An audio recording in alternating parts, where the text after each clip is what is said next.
Okay, we're gonna go ahead and start. I think we're about 30 seconds early or so, but we always run out of time, so we're just gonna start.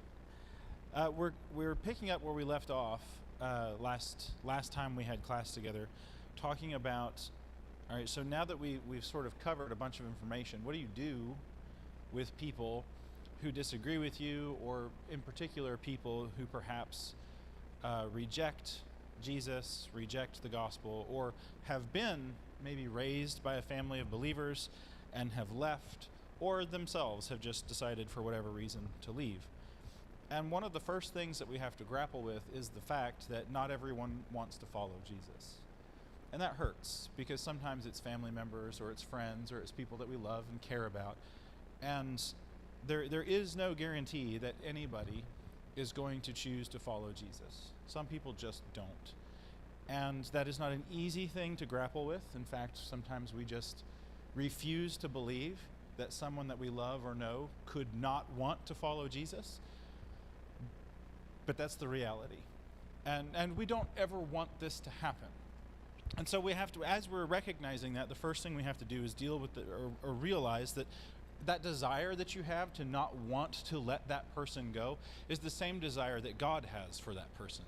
You see things like in Luke chapter 19 and verse 10. So we're gonna be doing a lot of turning tonight as we're going through things, because we want everything to be based as much as it can possibly be in Scripture. And so you have people that the religious leaders of his day, the religious people of Jesus' day, rejected. People like Zacchaeus, who was a tax collector. He would have been seen as like a sellout, a traitor to side with the Romans and actually gather Roman taxes. And they tended to be, tax collectors tended to be dishonest people.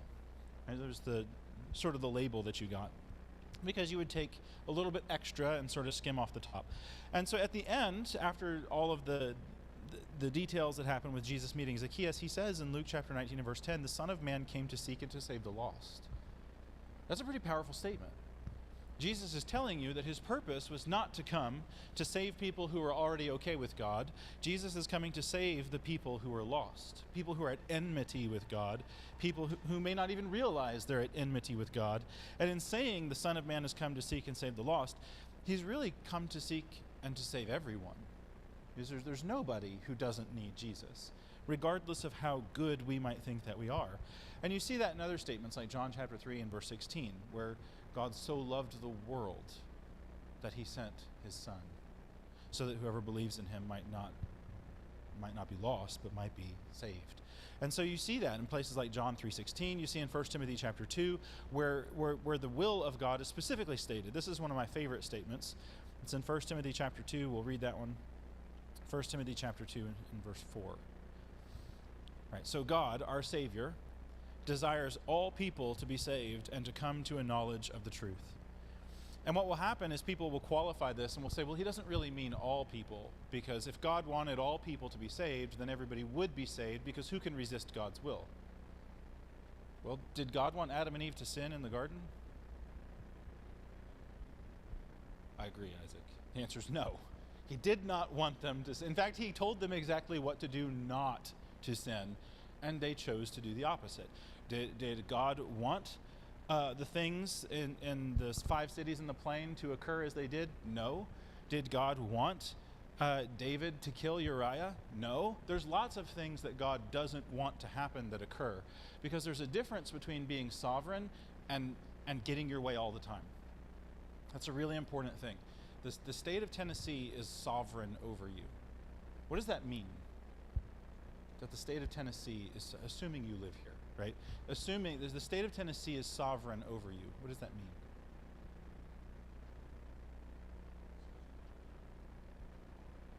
Yeah, they ultimately have control. They have authority over you, with rule, which means they get to make the laws. So the state of Tennessee convenes, and they decide on laws, and they issue them and promulgate them. And then it is your duty as a citizen of Tennessee to follow the laws. So because Tennessee is sovereign over you, does that mean that nobody ever breaks the law in the state of Tennessee? No. So being sovereign doesn't mean you always get your way. Being sovereign means, first of all, that you are the lawmaker. And then secondly, it means that you have the authority to enforce those laws. So when someone breaks them, you have the power, the authority, the right to execute judgment on the lawbreaker. So God being sovereign, we don't have to run away from that word. We should say that. God is sovereign. But we have to understand what that means. It doesn't mean that God is in control of you like you're a marionette. It means that God is first the lawgiver, and then he is the law enforcer. And so God's will is that all people would be saved and come to a knowledge of the truth. That all people would come to him through the one mediator, Jesus. Some people won't. That doesn't impugn God's sovereignty in any way, but it means that when that happens, that God also has the authority not just to decide the way to him through Jesus, but also to enforce that way. And so God's will is that all people would be saved. And so when you have that thought in your brain that I just really want this person to be saved, that's actually a divine thought. That's what God wants. But God lets you choose. And so Jesus warns that not everybody will choose to follow him. So you see things like in Matthew chapter 7. Let's turn over there in Matthew chapter 7, verse 21. And it's not always the people who are sinning with a high hand who sort of get surprised. Sometimes it's people who feel like they ought to be saved, but they're not. So Jesus says in verse 21, Matthew chapter 7, verse 21, "Not everyone who says to me, 'Lord, Lord,' will enter the kingdom of heaven, but the one who does the will of my Father who is in heaven. On that day, many will say to me, 'Lord, Lord, did we not prophesy in your name and cast out demons in your name and do many mighty works in your name?'" So what are these people dependent on? Yeah, they're coming to him based on their works. Look at the stuff that we have done that's amazing. And Jesus' response to them is, "Go away, you workers of lawlessness." So even though they had done some great things, there's lawlessness in their life that isn't taken care of. Because while they're saying, "Lord, Lord," they're not doing the Lord's will. And that seems to be the contrast here. In another place, Jesus will say, "Why do you call me Lord, Lord, and don't do the things that I say?" If you're a parent, at some point, or if you've ever watched children, at some point, you are going to have that discussion with the child. "Why do you call me parent, but you don't do the things that I say? Why do you call me, babysitter or teacher or whatever, but you don't do the things that I say?" Well, the reason why is because they're just like you. And they're going to do what they want sometimes. And that's just how people are. And so Jesus then is saying the same thing, that ultimately the way to God is through the way that God has chosen. It's a person, Jesus. Not everyone is going to accept Jesus, and there are a variety of reasons why they may not do that. Jesus will tell a parable in Matthew 13, the parable of the sower. It's one of the most famous parables because Jesus actually explains it. And so we know what he means when he tells us this parable. A lot of the other parables, they can get a little dicey because he doesn't always explain what he's telling you. And so you're left very much like the audience in the first century. They hear him say these things. And you're like, what in the world does that mean? You got to figure it out. Well, here he explains this one to us. And in our house, when we're teaching the children, we often call it the parable of the hearts or the parable of the soil. Because you've got these 4 different types of soil, and different things happen based on the kind of soil. It's not a problem with the word. It's not a problem with the one sowing. It's an issue of the different soils. It's not an issue of the seed. None of those things are the problem. And so in verse 18, Jesus is explaining the parable that happens in the first 9 verses there. And in verse 18, there are some, the hard soil, that have the word of God stolen from them by the evil one. Well, what does that mean? How does God steal the word from you? He breaks into your house, or how does Satan steal the word from you? Does he break in your house and steal your Bible? I mean, he could, right? Or somebody could steal your Bible. But what does it mean to have the word stolen from you?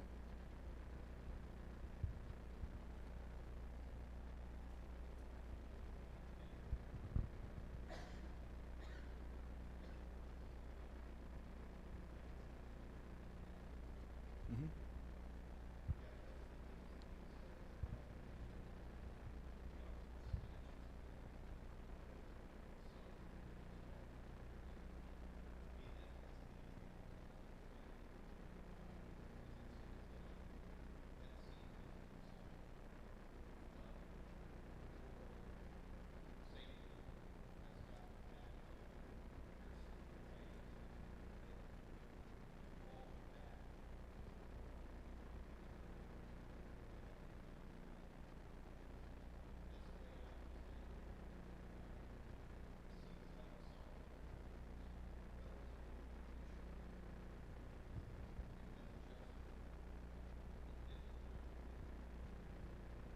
Yeah, and you might do that a variety of ways. Um, Showing other things that are more important before you even make a commitment, right? There's not really, it doesn't seem like there's even a commitment here. So this is a person that you talk to, and maybe you invite them to come. Hey, we're having a Bible study at my house. Why don't you come over? And they're like, oh yeah, that'll be great. And then they call you half an hour before. Hey, I've got a thing. It came up. I've got to go have a manicure. I've got to go eat donuts. You know, I mean, all the million excuses that you will hear why people can't come. This is that, right? It's this heart that doesn't even realize it's so hard.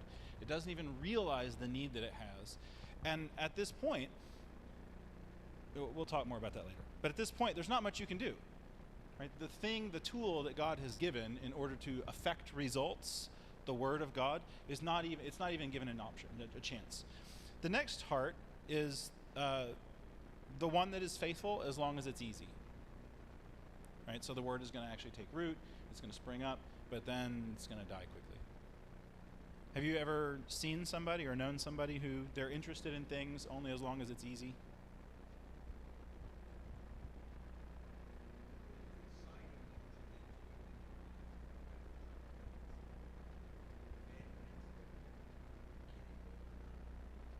Yeah.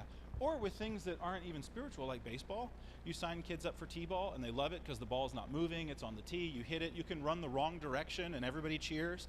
But by the time you get into high school, if you're running the wrong way after you hit the ball, people aren't cheering anymore. And you're like, this is a lot more difficult than t-ball. I don't like this. And so, I mean, we do that with a lot of stuff. We're interested as long as it's easy, or it's exciting when it's brand new, but as soon as something becomes drawn out, we're like, well, wait a minute. I don't know if I'm really interested in this. Yeah, commitment isn't easy when it gets hard. And a lot of relationships fail. Friendships, romantic relations, lots of relationships fail because people don't realize what commitment means. We have cats.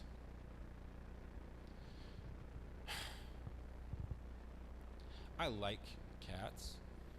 Mostly when they're other people's cats, and I can see their cat on Facebook, or I can come and see their house. I like cats, but now there are cats that live in my house because my children wanted them, and I really would like for them to go away. Not because I don't like cats. I just understand what it means to bring an animal into your home. They're going to scratch your furniture. They're going to cause all sorts of problems. They're going to eat your papers. Why? They're going to eat your plants. They're going to smell. I mean, it's just, you have an animal who's supposed to be living in the woods and you bring it into your house. It's never a good idea. And so now we've done that. And I really have to resist the temptation to tell the children the cats are leaving, because we've made a commitment. The moment they asked for a cat and I said yes, now there's a commitment. The cat is going to live in my house and I can't make it leave. I mean, I could, but that would be wrong, right? And so that's sort of what you're seeing here is there are people who are going to struggle with commitment. And you might see somebody who is converted and they're really excited, and then all of a sudden they're like, man, this really is eating into my free time. You know, I used to go golfing or fishing or whatever with all this free time that I had. I used to go to the opera, which the Pirates of Penzance is coming in 2023 to the Nashville Opera.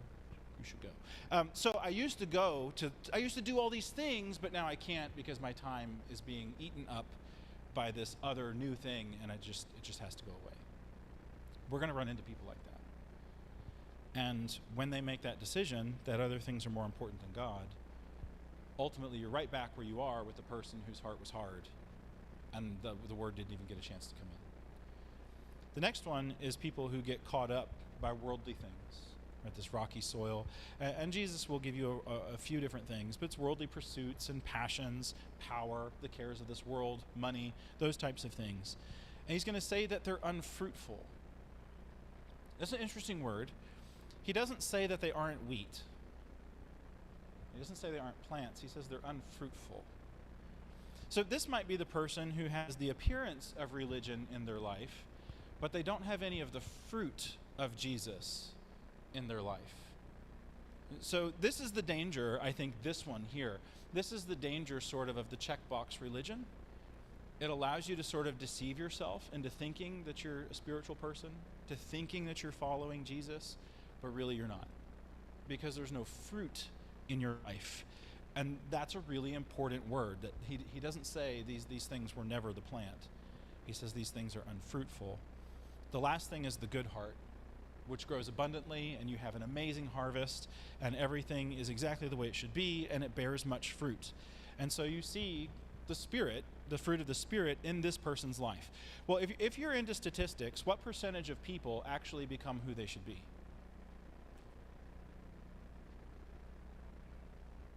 Well, 1 out of 4, right? 25%. I would wager that in the history of humanity, it's not even that high.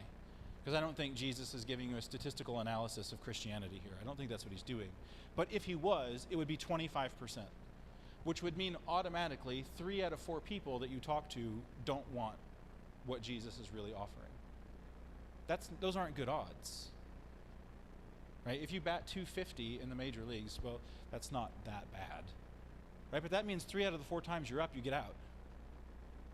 My batting average when I was in Little League was like 800. Right? It's not because I'm a phenomenal player, it's because it was the Little Leagues. Right? But you start looking at that, if you bat 800 in the major leagues, you're the greatest baseball player in the history of the world. Easy. You get into the Hall of Fame first round. So what we're looking at here is when you start looking at Christianity and you start looking at percentages, and you look even at people like Jesus, how many of his disciples defended him on the night of his trial? Oh, that's not a good percentage. Yes. Yeah, you have this picture of Jesus weeping over Jerusalem, the place where God has chosen for his name to dwell. Right? And so he's crying out, and he says, I would have gathered you together as a hen gathers her chicks, but you would not. And so the first thing you have to realize when we get into discussions like this is there's going to be a very high percentage of people who do not want Jesus. I can't tell you a percentage because I don't know that it works that way.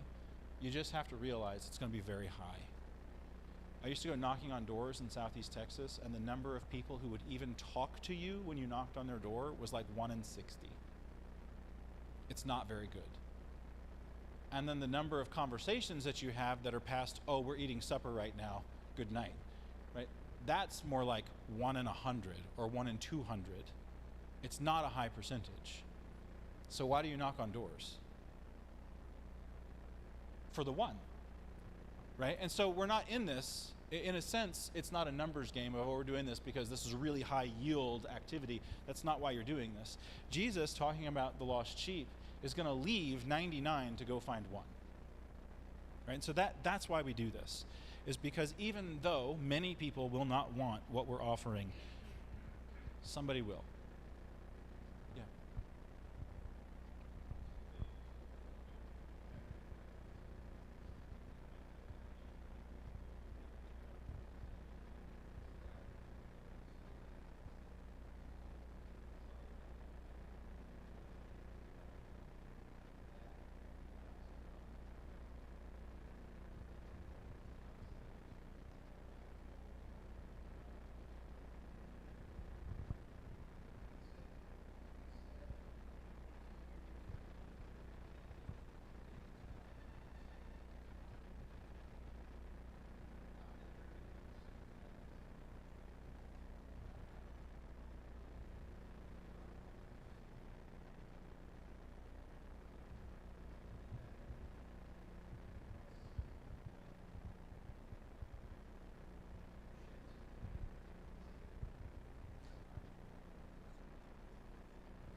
Yeah, it's almost, maybe one way that we could think of it is you have that picture of John and how the darkness just can't comprehend the light because they're so different. It's almost sometimes like you're speaking a different language than other people. It's just they can't understand because it is an entirely different way of thinking. Another picture that Paul will use in 2 Corinthians is that people have a veil over their hearts. And so they just can't see what it is that you're talking about.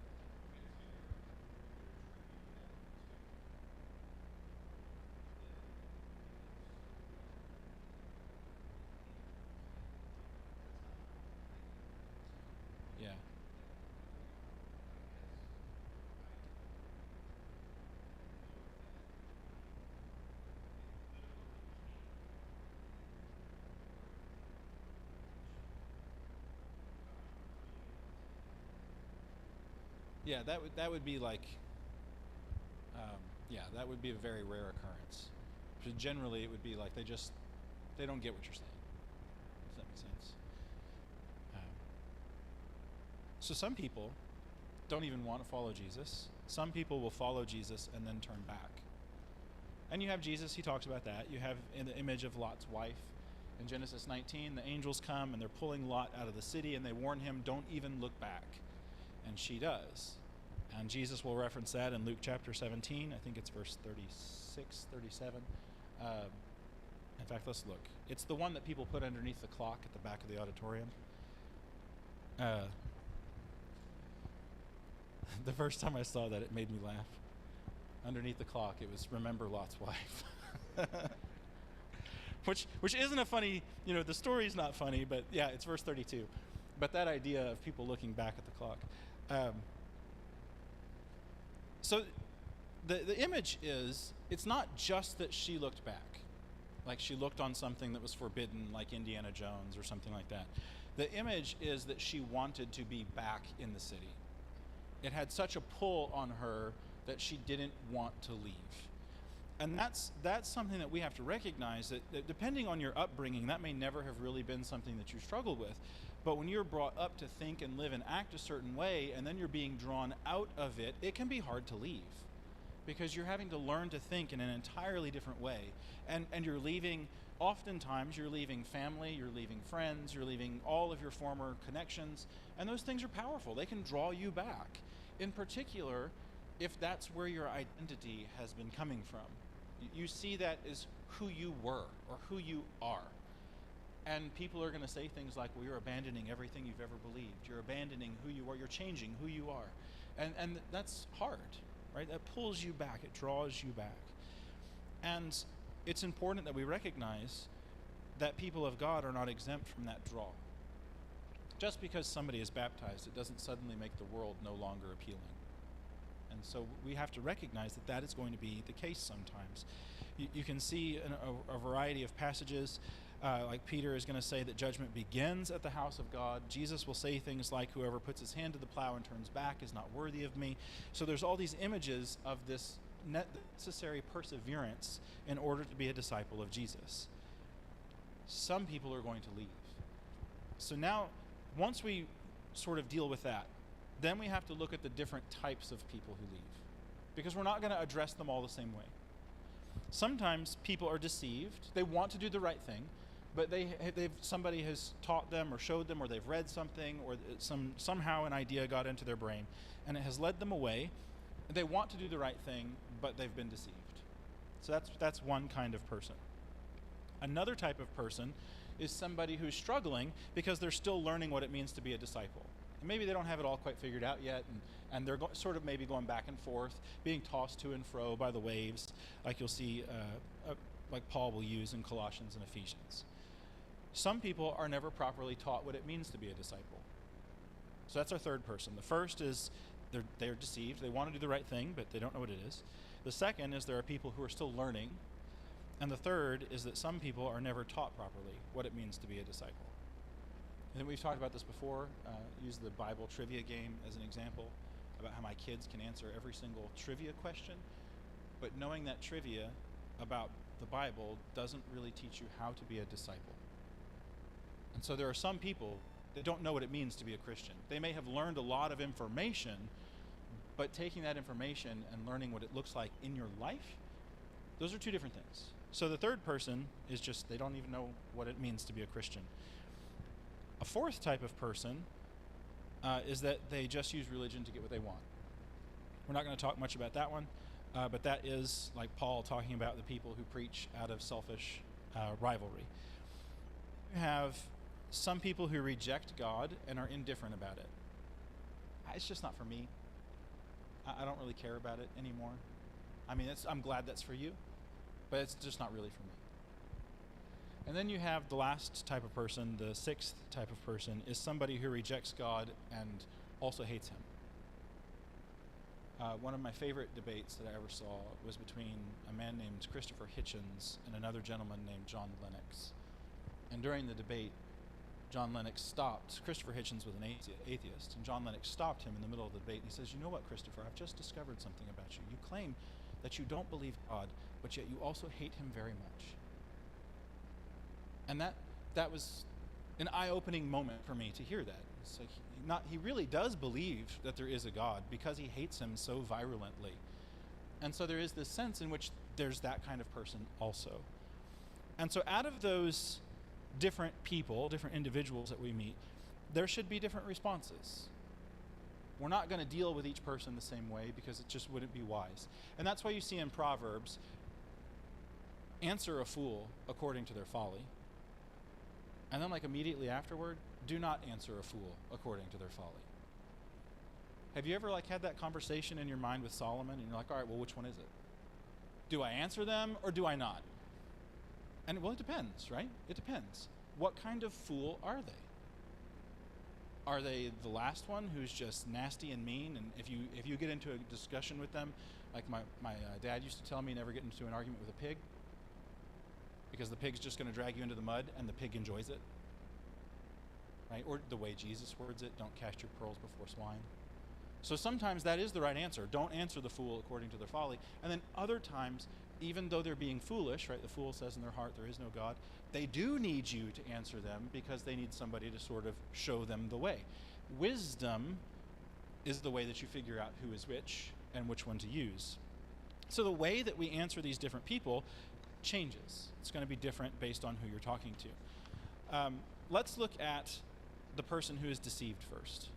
Let's look at that one. What are some ways that you could help this person?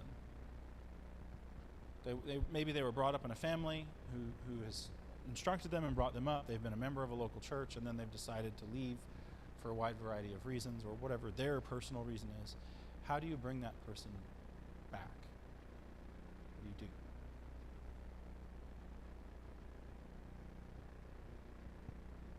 I have a list.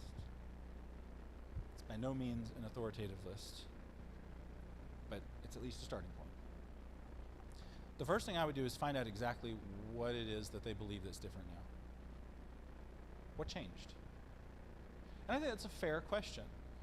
And so when you come to them, I would ask lots of questions and don't talk very much. Like that would be my general advice, is ask questions and then just listen. And even better than asking the questions and listening is asking the questions, listening, and writing down their answers. There's something that happens when somebody sees you writing down their answers in their brain. It makes them go, wow, they really care about what I'm saying. Like as a public speaker, one of my favorite things to see is people taking notes. I just love it because it's like, wow, they're really listening. I'm not saying I don't love you if you're not taking notes right now. I just love you extra if you are. That's all I'm saying. But I mean, that in your brain, right, you can't help it. It's just a response. When they see you writing things down, they're like, wow, they're really paying attention to what I'm saying. That's important. So my advice would be to go, ask questions, and write down their answers. Not so that you can get them later, but I mean, just for that value, that I really care about you, and I want to remember what you're saying. Okay, so what changed? What do you believe now that is different what you believed 5 years ago? And then just listen. Sometimes there's a root problem that leads to someone being deceived. Like maybe they never really worked out some questions that they had. Maybe nobody ever sat them down and explained that science doesn't disprove God. And maybe that's the root problem. And so they're being pulled in directions because they had a question that never really got explained. The only way that I know to figure out what is the real issue is to ask questions and listen. And to pay very careful attention to what they say. Because I have learned that in my life, I don't always know what the root problem is. And I have to talk to somebody, and then they'll go, well, you know what your problem is? Don't say that. Right? But they'll figure it out. And they're like, all right, here's what I think is going on. And you're like, you know what? You're right. That is what's going on. Okay, so then find a place of agreement and work forward from there. That would be the next thing I recommend. Find a place of agreement and work forward from there.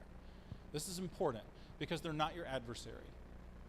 You're not trying to defeat them and destroy them and do those things. You're trying to bring them back to where they ought to be. They're a lost sheep, not an evil dragon that we have to go slay. And so we're out to save them. So they're not your adversary. they're your friend. So find a place where you can agree and then try to work back based off of the agreement. You see that a lot in the epistles. Like when Paul is writing to the Corinthians and he goes through and he lays out some foundational things and he's like, okay, now this is true, so let's move forward from there. Like he does in 1 Corinthians 11, when there are issues with the Lord's Supper, where some people are eating and they're eating all the food and they're not saving it for others and they're excluding people. He goes back to what Jesus said. He's like, all right, look, we all agree on this. Here is what Jesus said. Now, if Jesus said this, then that means that these things are also true. And so he just walks with them to the place where they ought to be. So that would be the next thing. Don't be argumentative, but present the truth in love. Sometimes when I say don't be argumentative, people think that you can't disagree with somebody. Well, you can. You're probably going to. But when you disagree, that disagreement has to be done in love. And so you have to be very careful. There are several books that I would recommend reading if you get a chance. One of them is Crucial Conversations. And in that book, they go through different ways that you can have tough conversations with people. Crucial Conversations is the title of that book. And another is Persuasion by Anthony Cialdini. He's Italian. I don't remember who wrote Crucial Conversations. I'll get that information if you want it. In each of those books, they list some words that you should not say. But is one of those. Like, I hear what you're saying, but this other thing. Say and. I hear what you're saying, and this other thing also. You know who's really good about that? Is Deborah Boyd. Like, if you ever listen, if I'm in here teaching and she makes a comment and she was like, I would like to add an and to what you said. That means she doesn't agree with me. But she's being very nice. And usually when she does that, I'm like, you know what? You're right. And if she had started that a different way, if she said, you're totally wrong, you said this, but, right, she could do that, and she would probably be 100% right. But it's really hard to hear when somebody presents things that way. So don't use that word, say and. And so that's a really important thing. We're trying to win somebody, and so we don't want to appear to be their adversary. That's Satan. Satan's the adversary. We want to appear to be their friend, and we want to bring them back.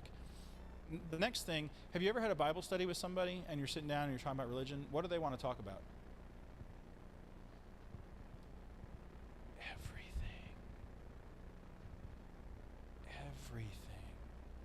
Like you're going through Acts 2, and you're like, all right, let's look at Acts 2. We want to look at this first time that somebody is actually going to proclaim Jesus in public. And you get there and you start at the beginning of chapter 2, and they're like, yeah, well, I remember one time there was this dog. You're like, all right, we'll talk about the dog later, but let's come back to Acts chapter 2. And you get there and you read, and Peter stood up. Wasn't Peter the guy who walked on water? You know what? I'm glad you remember that, but let's talk about that later. And you're just going to have to keep redirecting them back to what you're doing. It really is like one of the most difficult jobs of teaching school-age children is redirecting them back. Like the boys are in trail life, and every week, God bless him, the leader stands up and will often say things like, does anybody have a story? And it's supposed to be sort of on topic. And man, they talk about all kinds of things. The master of redirection, you should come to the meeting and watch. Right? Redirecting people back to where they're supposed to be. You're going to have to do that. No matter what you're talking about with this person, you're going to have to keep bringing them back to what matters, to what you're talking about, because they're going to want to talk about everything except the thing that you're talking about. Why is that?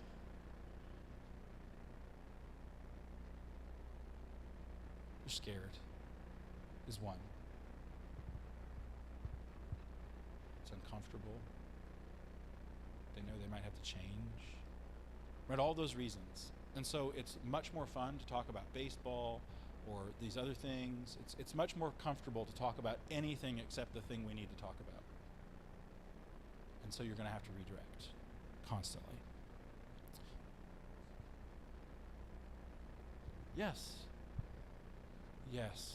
A lot of knowledge, and you can easily overwhelm them. So I would recommend that you also redirect yourself. Don't get off into all of the different tangents that you could in a passage of Scripture, but stay focused on the point. Then, after you were doing these things, pray with them, and then pray for them later. And the last one, and they'll start to think differently. Yes?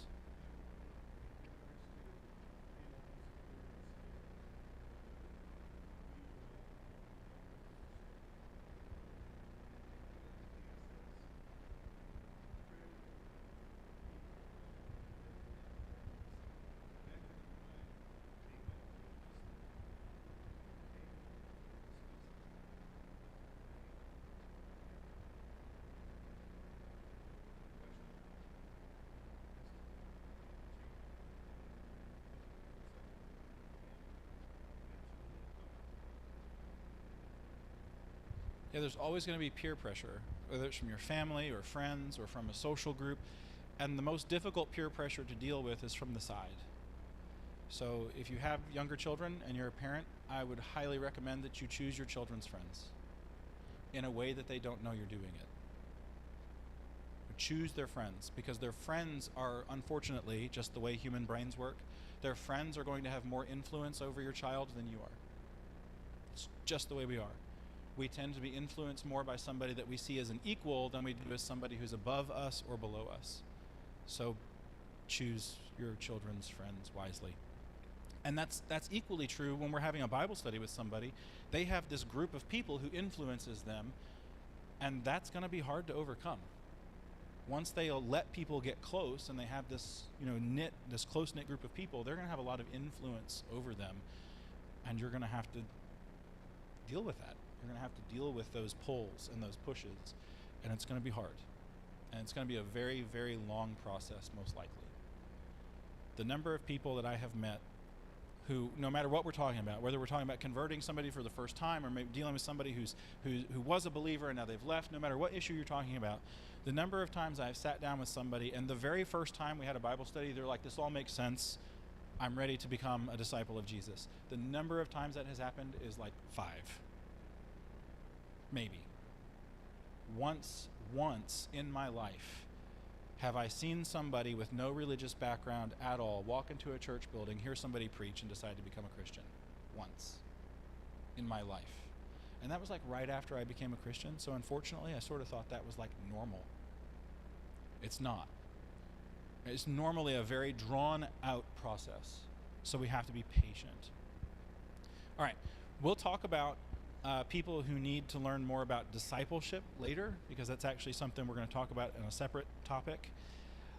So let's talk about, for the remainder of the night, if that's okay, because we're running out of time, we can talk for the remainder of tonight, and if we need to go into next week, we can, about talking to people who have rejected God. I used to be a believer, but I'm not now. Or I used to be a very faithful person, and now I'm sort of more of an agnostic person. So let's talk first about the person who is not belligerent. Which is the person who's like, yeah, I'm glad you like religion. It's not really for me anymore.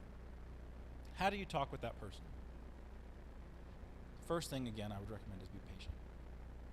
It's going to take a long time. Yes. Some people are very good at avoidance. You think you're talking to them, but you're not. Or, again, they say they're going to come, but something always comes up, and it never seems to work itself out. Be patient. Hopefully, something will happen in their life that makes them realize things are more important than they thought they were. In my experience, it has been things like a birth or a death, or a major life event, maybe getting a new job, or maybe they're diagnosed with some sickness, or something big tends to make people sort of step back and go, wait a minute, what's going on? I need to kind of figure life out. So I'm not saying pray for bad things to happen to people, absolutely not. I'm saying be patient, and when something happens that makes them ask the question again, be there with the answer. So we have to be vigilant in patience. Okay. While you're being patient, I would highly recommend, and this is again with the person who's not being belligerent, I would recommend that you don't make rash decisions. That can be really hard to do. But the number of times I have talked with somebody who has had very bad experiences from a local church, the way they got treated by a local church, at least in their eyes, right? So you have to understand that everything that happens is going to be colored differently in their brain than it actually occurs. I would recommend not making rash decisions. So if you've got somebody in your family who used to be a believer and now they're not, or maybe they're questioning their faith, disinviting them from Thanksgiving is probably not the first step. I would highly recommend that's not the first thing you do, because it's not gonna work. Right? I have never in my life talked to somebody who was struggling with their faith and said, man, I was really in a dark spot, but then my family told me I couldn't come to Thanksgiving, and that straightened things out. Right? It tends not to work that way. So I would be very careful. Right? And I can't tell you what to do in every situation, because maybe that's the right thing to do. I mean, I don't know. But generally speaking, avoid rash decisions. If you're like nearly every human being, you're going to want to make 1,000 emotional decisions right away because you're hurt, or you're angry, or you're scared. And most of the time, emotional decisions are not the right one. Or they're too far one direction or the other, even though they might have a right flavor to them. Does that make sense? So be careful. Be careful. Be evangelistic. In Matthew 18, there's a context to Matthew 18 that we have to be careful that we don't leave. So in Matthew 18, starting in about verse 15, Jesus starts with saying, if your brother sins against you. Notice how he doesn't say, if your brother has a private sin in his life that you have somehow discovered. Right? That's not the context. The context here is somebody who has done something to you, and you're seeking resolution between the two of you. Now, I do think that there are some important principles here that we should consider. So as you're going through and you're listening to this, Jesus says, go talk to them personally about it. Then get a couple people, and then you're going to bring this to the church, and if they don't listen to the church, then they will be as a Gentile or a tax collector to you. I think that's important, right? This seems to be what you're seeing here is like over in 1 Corinthians 7, where Paul is saying, some of you are even going to law with one another. Aren't you able to handle these things amongst yourselves? This seems to be the process for handling things among yourselves. So two people can't get along. You stole their dog. They want their dog back. You refuse, right? This is the process that we use. Now, the principles that we see here are, first of all, you're going to have to go talk to them. You have a heart-to-heart conversation with them. Then you might have to involve other people, and eventually you might have to involve a whole bunch of people with the goal of helping somebody see where they ought to be. And if that doesn't work, then Jesus says, let them be to you as a Gentile and a tax collector. Funny thing about tax collectors, who did Jesus eat with more in the gospel accounts than any other group of people? His disciples. It was a trick question. Now, after the disciples, who was it? Was it the Pharisees? Or was it the tax collectors? It's the tax collectors. Why was he with those people? When the Pharisees complained, his response was, I haven't come to heal the sick people. Yeah, that's why he came. I haven't come to heal the healthy people. I've come to heal the sick people. And if you're healthy, you don't need me, they do. Right? He didn't come in order to make them think that the way that they were living was great and you have nothing to change about who you are. He came to show them a better way to be a human, a way to be the image of God that they were created to be. But he had to be around them in order for that to happen. And so it seems like what you're seeing here is, if somebody's going to become an outsider, then what that forces you to do is redouble your evangelistic efforts.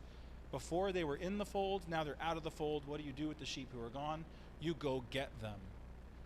And so I think that's a really important principle there that we've got to not overlook. Is it okay to continue this next week? We'll just sort of pick up right there. Okay. That means we're going to have to bump something off of the list of topics, but that's okay because I feel like this is something we should talk about. So we'll pick up there next week. Dealing again, and so think about that. What do you do with somebody who has left and rejects God at this point? What do you do? That's where we'll pick up. Thank you all very much for your attention and for your comments.